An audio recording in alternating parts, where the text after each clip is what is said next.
सक्सेना, बात सबसे पहले एमपी के इंदौर से बड़ी खबर आ रही है, उसकी बात करते हैं। इंदौर बावड़ी हादसे में मौत का आंकड़ा लगातार बढ़ रहा है। मौत का आंकड़ा बढ़कर 36 पहुंच चुका है। अब तक बावड़ी से 36 शव बरामद हुए हैं। आखिरी शव के रेस्क्यू में कड़ी मशक्कत करनी पड़ रही है। ट्रस्ट के अध्यक्ष और सचिव के खिलाफ एफआईआर इसमें दर्ज हो चुकी है। धारा 304 के तहत केस दर्ज किया गया है। तो कार्रवाई के आधार पर अगर हम आपको बताएं, अपडेट ये है कि जो ट्रस्ट का अध्यक्ष है और सचिव, उसके खिलाफ एफआईआर दर्ज हुई है धारा 304 के तहत। इसके साथ साथ 36 शवों को बाहर निकाला जा चुका है। 16 लोगों को सुरक्षित निकाला गया। इसके साथ साथ जो एक शव अभी बताया जा रहा है कि फंसा हुआ है और उसे निकालने में काफी मशक्कत करनी पड़ रही है। जाहिर तौर पर ये लापरवाही का पूरा मामला, जिसकी वजह से 36 लोगों को अपनी जान गंवानी पड़ी।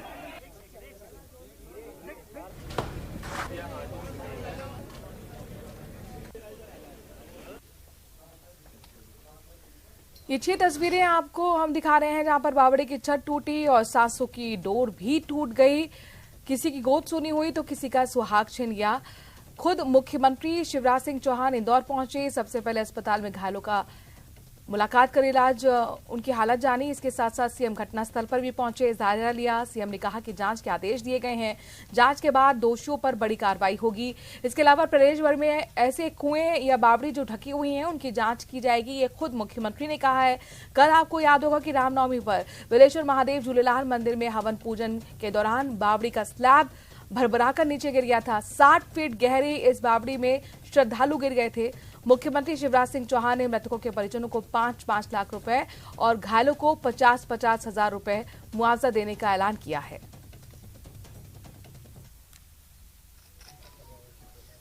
घटना की जांच के निर्देश दिए हैं। मजिस्ट्रेट जांच भी होगी जो जिम्मेदारी तय करेगी और पुलिस ने प्रकरण भी पंजीबद्ध कर लिया है। जो भी दोषी होंगे उनके खिलाफ कार्रवाई होगी। घायलों का अस्पताल में इलाज चल रहा है। सरकार पूरा निःशुल्क इलाज कराएगी। हमने ये निर्देश भी जारी किए हैं कि पूरे प्रदेश में जहां ऐसे कुएं या बावड़ी हैं जो ढके गए हैं, उन सब की जांच कर ली जाए ताकि ऐसी घटना की पुनरावृत्ति ना हो। अभी जो इस हादसे में जो आखिरी गुमशुदा व्यक्ति थे, उनका शव रिकवर हो गया है, परंतु अभी थोड़ी देर और ये सर्च ऑपरेशन जारी रहेगा और किसी संभावना को इनकार करने के लिए कुछ देर और जारी रहेगा। उसके बाद ही बंद किया जाएगा। आपका जो मिसिंग की लिस्ट है, टोटल कितने की है, उस हिसाब से क्या माना जाए? जो 25 लोगों की सूची हमें इस क्षेत्र के लोगों से प्राप्त हुई थी, वो प्रत्येक आदमी हम लोगों ने वेरीफाई कर लिया है, परंतु तब भी एक संभावनाओं को देखते हुए कुछ देर हम और ढूंढने का प्रयास करेंगे। ऑपरेशन ओवर हो चुका है? मैंने अभी वही बताया है कि यद्यपि सारे जितने भी व्यक्ति जो गुमे थे वे बरामद, मतलब उनका आइडेंटिफिकेशन हो गया है और उनका रिकवरी हो गई है, परंतु इन गुमशुदा के अलावा अगर कोई और भी हो सकता है, उस संभावना को भी दूर करने के लिए कुछ देर। इस हादसे में जो आखिरी गुमशुदा व्यक्ति थे, उनका शव रिकवर हो गया है, परंतु अभी थोड़ी देर और ये सर्च ऑपरेशन जारी रहेगा और किसी संभावना को इनकार करने के लिए कुछ देर और जारी रहेगा। तत्कालिक सर्च ऑपरेशंस आप कह सकते हैं कंप्लीट हुए हैं, परंतु काम पूरा अभी कंप्लीट हम नहीं मान सकते हैं। अभी इस एरिया को नंबर 1 तो कार्डन ऑफ किया जाएगा कि पूरा का पूरा, क्योंकि अभी वो जो वेल है वो डेंजरस पोजीशन में है, तो इसको बैरिकेड करके क्लोज किया जाएगा। It will be under police security कि कोई उसको एंटर ना कर सके। उसके पश्चात हम इस वेल को, क्योंकि नीचे गाद है, क्लेम्स तो नहीं है, पर एक बार हम पूरी गाद को निकालना चाहते हैं, तो जो हमारी वेल क्लीनिंग टीम्स होती हैं नगर निगम की, उनके माध्यम से पूरे वेल्स को ही क्लीन कर दिया जाएगा। या ट्रस्ट के अध्यक्ष और सचिव के खिलाफ ना मतलब पुलिस ने ना FIR भी दर्ज किए गए एंड मजिस्ट्रियल इंक्वायरी भी ऑर्डर है, उसमें भी है ना और तथ्य है ना सामने आएंगे। उसमें ऑर्डर ऑलरेडी इशूड है, उसमें काफ़ी सारा है ना क्वेश्चंस है ना रेज किए गए। वो सारे क्वेश्चन के जवाब आने के बाद है ना उनके खिलाफ कार्रवाई करेंगे। वहीं एक दर्दनाक हादसा दिल्ली में भी हुआ है। दरअसल दम घुटने से 6 लोगों की मौत की जानकारी मिल रही है। मच्छर भगाने की अगरबत्ती से यह हादसा हुआ। 3 लोग गंभीर रूप से अभी बताया जा रहा है कि बीमार है कि परिवार के 6 लोगों की इसमें मौत हुई है। एक ही कमरे में 9 लोग सो रहे थे। दिल्ली के शास्त्री पार्क की ये दर्दनाक घटना है, जहां पर एक ही परिवार के 6 लोगों की मौत हो गई। 3 लोगों की स्थिति गंभीर बनी हुई है। दरअसल मच्छर भगाने के जो कॉइल है उसे लगाकर कमरे में सो रहे थे ये सभी लोग, और इस दौरान दम घुटने से 6 लोगों की मौत हो गई। उत्तर पूर्व दिल्ली के शास्त्री पार्क में एक घर में रात परिवार के 8 लोगों में से 6 लोगों की दम घुटने से मौत हो गई है। मरने की जो वजह है वो मच्छर भगाने वाली कॉइल बताई जा रही है। पुलिस मामले की जांच में जुटी हुई है और जो अब तक जानकारी मिली उसके मुताबिक मच्छर भगाने के लिए तकिए के पास ही कॉइल जलाकर सभी सो गए थे। इस दौरान ये हादसा हुआ, दम घुटने से 6 लोगों की मौत हो गई। ग्राउंड फ्लोर में जो एक लेडी है जो नीचे रहती थी, उसने मॉर्टीन जलाया अराउंड 6 o'clock एंड उस मॉर्टीन से बेड पे शायद आग पकड़ लिया और उसके बाद वो फैल गया। तो this is the primary cause of fire as per immediate inquiry जो पता चला है। Otherwise further investigation is on and further details as per. नीचे जो ग्राउंड फ्लोर पे आग लगी उसके वजह से जो धुआं और फ्लेम जो हीट इकट्ठी हुई वो ऊपर के फ्लोर्स पे वेंटिलेशन नहीं होने के कारण बिल्कुल ही लॉक हो गई। उसी में पब्लिक सो रही थी, मतलब उसमें जो हमें मिली हैं 4-5 कैजुअलिटीज़ जो मिली हैं उसमें 3 कैजुअलिटीज़ तो हमारे लड़कों को फर्स्ट फ्लोर पे मिली। जो धुआं इतना ज़्यादा था कि ब्रीदिंग एपरेटस पहन के ऊपर जाना पड़ा फर्स्ट फ्लोर पे, और एक कैजुअलिटी हमें सेकंड फ्लोर पे मिली है। थर्ड फ्लोर पे शायद कुछ लोग शायद एस्केप होने में कामयाब हुए।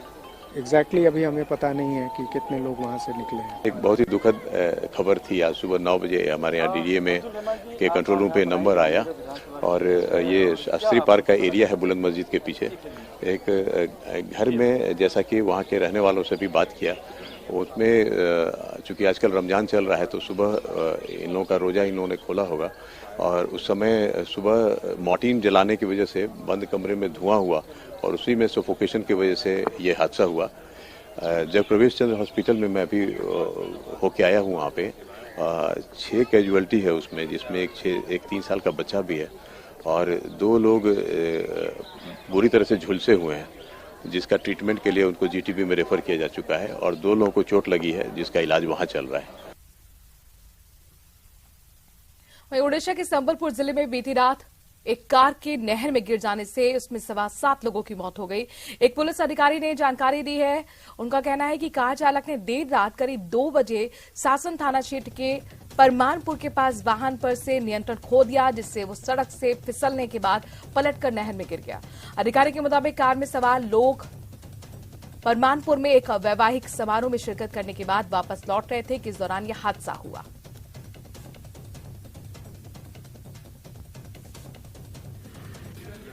तो बाजाती गाड़ी जा रहा था उधर, वो रिटर्न कर रहे थे उनका डेस्टिनेशन पर, तो वो कैनाल के नज़दीक ही एक्सीडेंट हो गया और खाई में गिर। सर एक्चुअली बारिश के चलते हुआ या किस वजह से होने का आसार है? नहीं, ये तो मालूम नहीं पड़ा है। After inquiry it will be come out.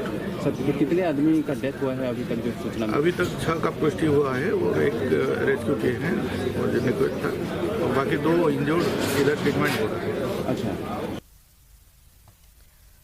वहीं हरियाणा में पंचकुला के आजमा रिवॉल्विंग रेस्टोरेंट में आग लग गई। दमकल की गाड़ियां मौके पर मौजूद हैं, आग बुझाने की कोशिश में जुटी हुई हैं। तस्वीरें आपको कुछ देर में हम दिखाते हैं जहां पर आग का तांडव देखने को मिला। ये देखिए, ये रेस्टोरेंट है, रिवॉल्विंग रेस्टोरेंट इसे कहा जाता है, और यहां पर अचानक आग लग गई।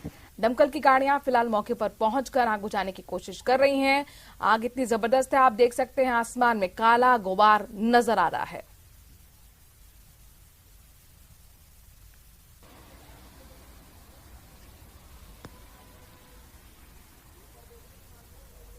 तो हरियाणा के पंचकुला में ये रिवॉल्विंग रेस्टोरेंट जहां पर आग लगी, वहीं आग का तांडव यूपी में भी देखने को मिला है। कानपुर में बांसमंडी स्थित AR टावर में देर रात शॉर्ट सर्किट से भीषण आग लग गई। आग के चपेट में आपको बता दें कि 6 कॉम्प्लेक्स की 800 दुकानें पूरी तरह से जलकर खाक हो गई। अरबों रुपए का नुकसान है। आग लगने की जानकारी मिलते ही प्रशासन हरकत में आया। सेना, एयरफोर्स, पुलिस, फायर ब्रिगेड के जवानों ने मोर्चा संभाला। कानपुर, उन्नाव, लखनऊ समेत आसपास के कई जिलों की 50 से ज्यादा फायर ब्रिगेड की गाड़ियां आग बुझाने में जुटी रहीं। आग पर कड़ी मशक्कत के बाद काबू पाया गया। कॉम्प्लेक्स में रुके एक शख्स से मिसिंग होने की यहां पर दरअसल उस शख्स की जानकारी मिल रही है।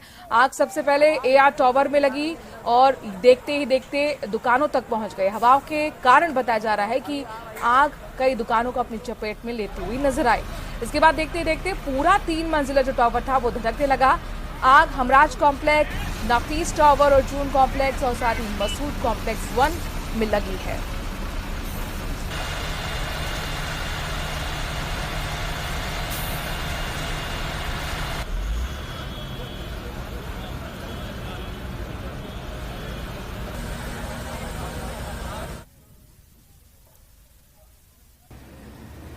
तो हरियाणा के पंचकुला और यूपी के कानपुर के बाद दिल्ली के वजीरपुर इलाके की तस्वीर भी आपके सामने है, जहां पर फैक्ट्री में आग लगी है।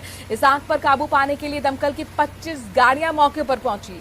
दिल्ली के मुख्य अग्निशमन अधिकारी के मुताबिक सुबह बताया जा रहा है कि 8:15 बजे आग की जानकारी मिली थी। किसी के हताहत होने की खबर अभी तक नहीं आई है। 25 गाड़ियां आग को बुझाने में जुटी हुई हैं। ये एक फैक्ट्री जहां पर आग लग गई।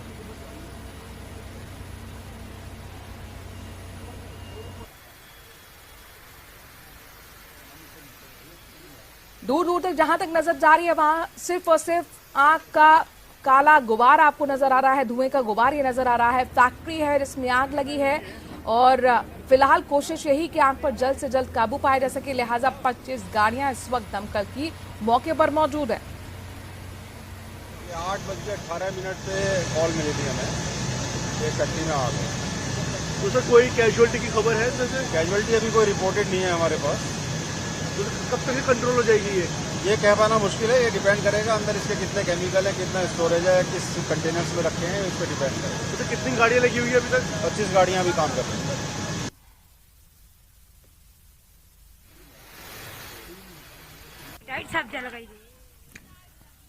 उधर मध्य प्रदेश के जबलपुर के मुरई गांव में चैत्र नवरात्र के मौके पर यज्ञ चल रहा था। यज्ञ में अचानक आग लगी और आग लगते ही पूरे क्षेत्र में हड़कंप मच गया। आनन फानन में सभी लोग मिलकर यज्ञशाला में लगी आग को बुझाने लगे। आग इतनी भीषण थी कि कुछ ही पल में पूरे यज्ञशाला को अपनी चपेट में ले लिया। खबर है कि रामनवमी के मौके पर मुरई गांव में यज्ञ चल रहा था। सैकड़ों की संख्या में लोग यहां शामिल होते थे। अच्छी बात यह कि यज्ञशाला में आग लगने से किसी तरह की जनहानि नहीं हुई।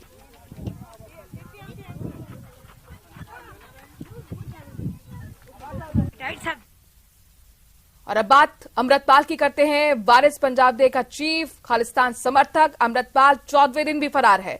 पुलिस सूत्रों के मुताबिक अमृतपाल के धार्मिक स्थलों में छुपने का इनपुट मिला है। इसके बाद अमृतपाल स्थित स्वर्ण मंदिर अमृतसर में, आपको बता दें कि जो स्वर्ण मंदिर है वहां पर पंजाब के जो सभी स्थल हैं वहां की सुरक्षा बढ़ा दी गई है।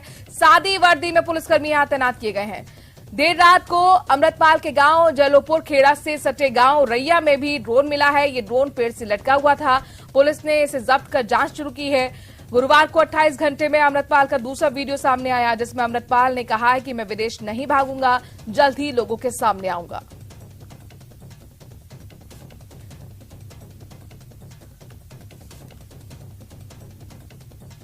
इस बीच अमृतपाल का करीबी साथी गिरफ्तार हो गया है। लुधियाना से जोगा की गिरफ्तारी हुई है। अमृतपाल का करीबी साथी के गिरफ्तार होने की जानकारी, अमृतपाल का करीबी जोगा गिरफ्तार कर लिया गया है। अमृतपाल को भगाने वाला गिरफ्तार हो गया है। गिरफ्तारी के बाद जोगों का कबूलनामा भी सामने आया है और माना जा रहा है कि अमृतपाल की अब जल्द ही गिरफ्तारी हो सकती है।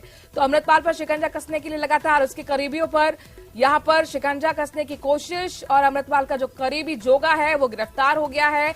उसका कबूलनामा भी सामने आ चुका है और इसके बाद माना जा रहा है कि जल्द ही पुलिस अमृतपाल तक पहुंचेगी। लगातार ड्रोन के जरिए तलाशी ली जा रही है।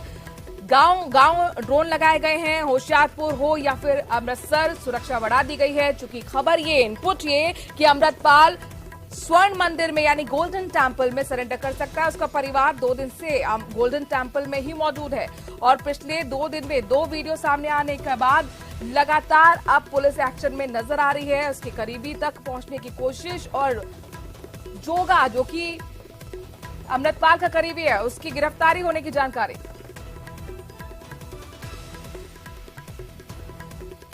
तो पंजाब सरकार खालिस्तान समर्थक अमृतपाल सिंह पर लगातार शिकंजा कस रही है। विदेश में खालिस्तान समर्थक भारत के खिलाफ तरह तरह के हथकंडे अपना रहे हैं।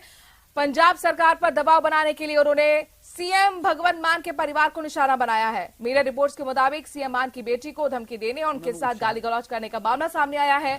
साथ ही जानकारी ये भी है कि खालिस्तान समर्थकों ने अमेरिका में सीएम मान के बच्चों का घेराव करने की योजना भी बनाई है।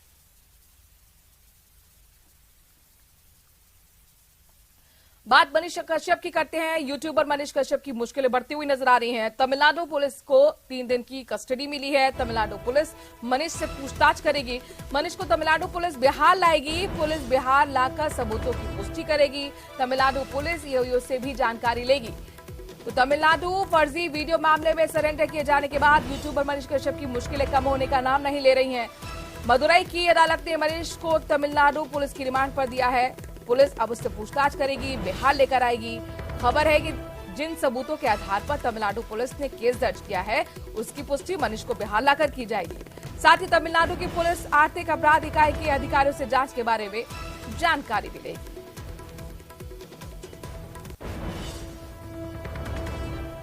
और इस खबर पर ज्यादा जानकारी दे रहे हैं हमारे संवाददाता संजय कुमार। तमिलनाडु फर्जी वीडियो मामले में यूट्यूबर मनीष कश्यप की मुश्किलें बढ़ गई हैं।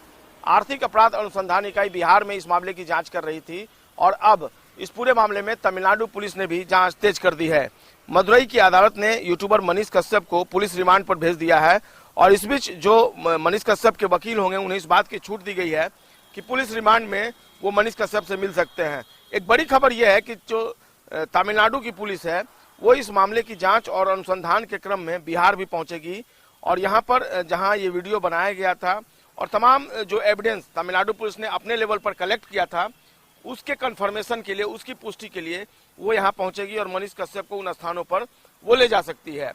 और इस बीच आर्थिक अपराध अनुसंधान इकाई जिसने इस मामले की बिहार में जांच की है उससे भी तमिलनाडु पुलिस संपर्क करेगी। पहले से भी वो संपर्क में है और जब वो बिहार आएगा उसके बाद जो आर्थिक अपराध अनुसंधान इकाई ने अब तक जो एविडेंस कलेक्ट किए हैं और जो जांच किए हैं उसके बारे में वो जानकारी लेगी। तो जाहिर सी बात है फिलहाल मनीष कश्यप को कोई राहत नहीं मिलती दिख रही है और उसकी मुश्किलें धीरे धीरे बढ़ रही हैं। देखना होगा आगे इस पूरे मामले में तमिलनाडु पुलिस जब बिहार पहुंचेगी तो कैसे इस मामले में अनुसंधान तेज किया जाएगा। एक और बात यह है कि केवल मनीष कश्यप को इस मामले में गिरफ्तार नहीं किया गया, कई दूसरे लोग भी फर्जी वीडियो मामले में गिरफ्तार किए गए हैं और इसमें कई यूट्यूबर भी हैं और क्रॉस इंट्रोगेशन भी हो सकता है इस पूरे मामले को लेकर।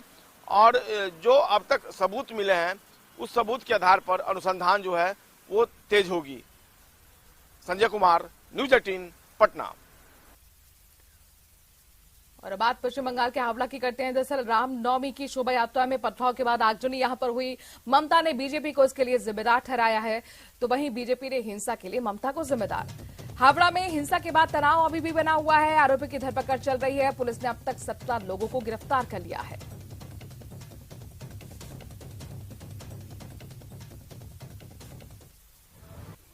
कुछ स्थानों के ऊपर जिहादी तत्वों के द्वारा इन यात्राओं पर हमले किए गए, हिंसा भड़काई गई।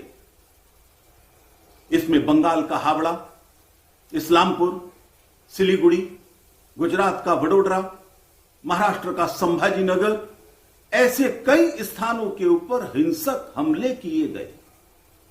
क्या कभी ऐसी घटनाएं रमजान की यात्राओं के ऊपर, मुहर्रम की यात्राओं पर हमले करने की होती है? ऐसा केवल रामनवमी के अवसर पर और केवल मुस्लिम समाज के कुछ तत्वों के द्वारा क्यों होता है, यह विश्लेषण करने का विषय है।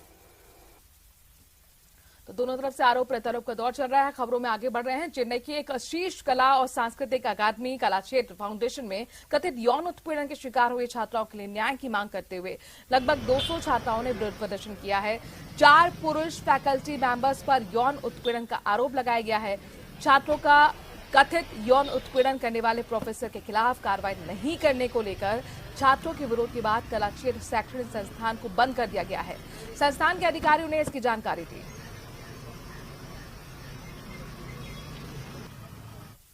दिल्ली में द्वारका पुलिस अवैध हथियारों के सप्लायर पर बड़ी कार्रवाई करती हुई नजर आई। एक आपको बता दें कि जानकारी निकलकर सामने आ रही है कि 2 युवकों को गिरफ्तार किया गया है इसमें, जिनके पास से 8 पिस्टल बरामद हुई हैं, 11 जिंदा कारतूस भी बरामद किए गए हैं।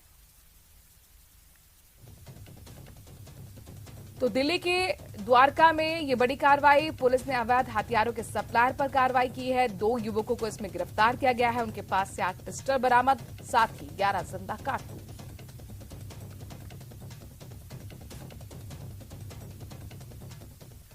और पाकिस्तान से खबर, जहां पर हिंदुओं की टारगेट किलिंग थमने का नाम नहीं ले रही। कराची नगर निगम के सेना निवृत्त निदेशक और नेत्र रोग विशेषज्ञ बीरबल जिनानी की लियारी एक्सप्रेसवे के पास गोली मारकर हत्या कर दी गई।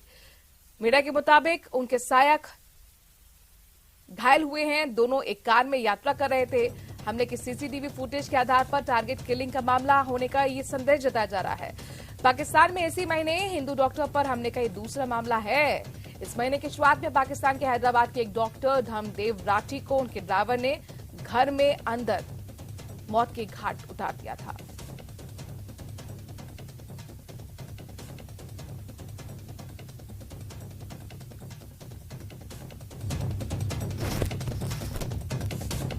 तो गोली मारकर एक बार फिर हिंदू डॉक्टर की हत्या का मामला पाकिस्तान में सामने आया है और 1 महीने के अंदर दूसरी ये टारगेट किलिंग है।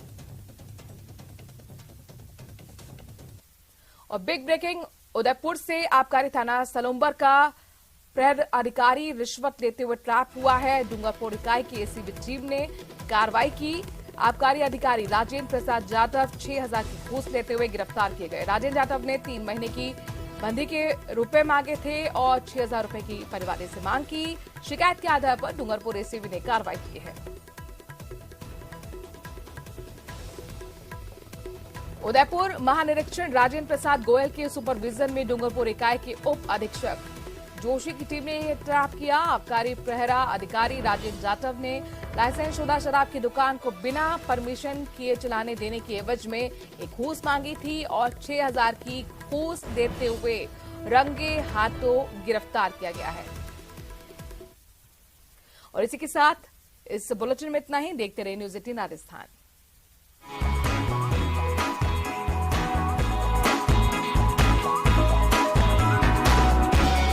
डूंगरपुर इकाई की एसीबी टीम ने ये बड़ी कार्रवाई की। उदयपुर में इस कार्रवाई को अंजाम दिया गया है।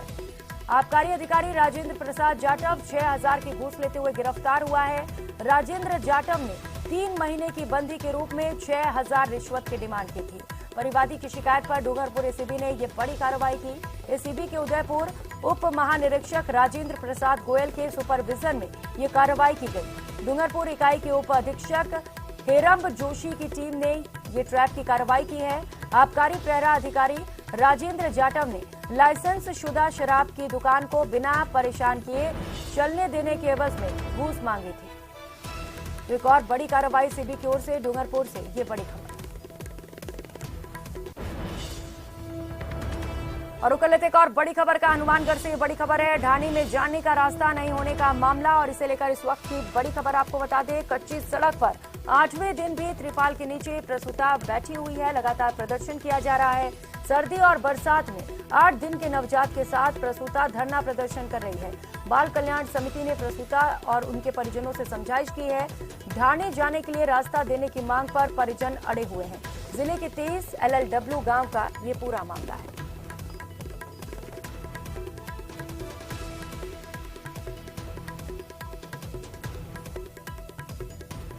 तो रास्ते की मांग को लेकर, सड़क निर्माण की मांग को लेकर लगातार 8 दिनों से प्रसूता धरना प्रदर्शन कर रही है। 8 दिन के नवजात के साथ प्रसूता लगातार धरना कर रही है और सड़क निर्माण की मांग की जा रही है।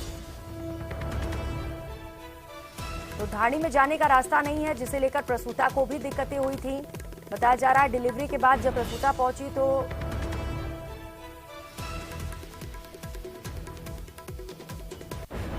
वहाँ पे एक हनुमानगढ़ उपखंड के 23 LLW पक्का सारना का चक है। वहाँ पे एक एससी परिवार है, उनका 20 वर्षों से यहाँ डाणी में रह रहे हैं। उनका जो रास्ता था वो किन्हीं कारणों से पड़ोसियों द्वारा बंद कर दिया गया है। तो इनकी पीड़ा है कि इन्हें रास्ता दिया जाए, क्योंकि ये कोई आज तो ढाणी इन्होंने बनाई नहीं। तो इनकी प्रशासन से भी बात हुई, यहाँ पे हमारे उपखंड अधिकारी भी आए, इनका मामला रेवेन्यू बोर्ड में भी चल रहा है, इन्होंने बताया है। तो मैं यही कहूँगा कि जहाँ भी इसका शोग हो सके प्रशासनिक या पंचायत तौर पे, तो इन्हें अगर रास्ता मिलता है तो 20 साल से ये लगातार यहाँ रह रहे हैं कि आज नया तो इनका रहना है नहीं यहाँ पे। अब वो कोई रास्ता को नहीं।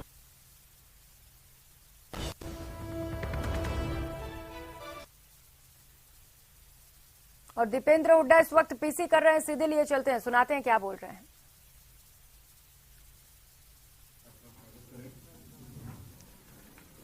तो कांग्रेस सांसद दीपेंद्र हुड्डा की ये पीसी है, डेमोक्रेसी डिस्क्वालीफाइड को लेकर ये प्रेस वार्ता की जा रही है। कुछ ही समय में वो प्रेस को संबोधित करेंगे। अब डिस्क्वालीफाइड पर क्या कुछ बोलते हैं दीपेंद्र हुड्डा, ये कुछ ही समय में हम देखेंगे और उनको सुनेंगे। बिना विलंब के ये जो हम गुजारिश करेंगे आदरणीय हुड्डा साहब से कि वो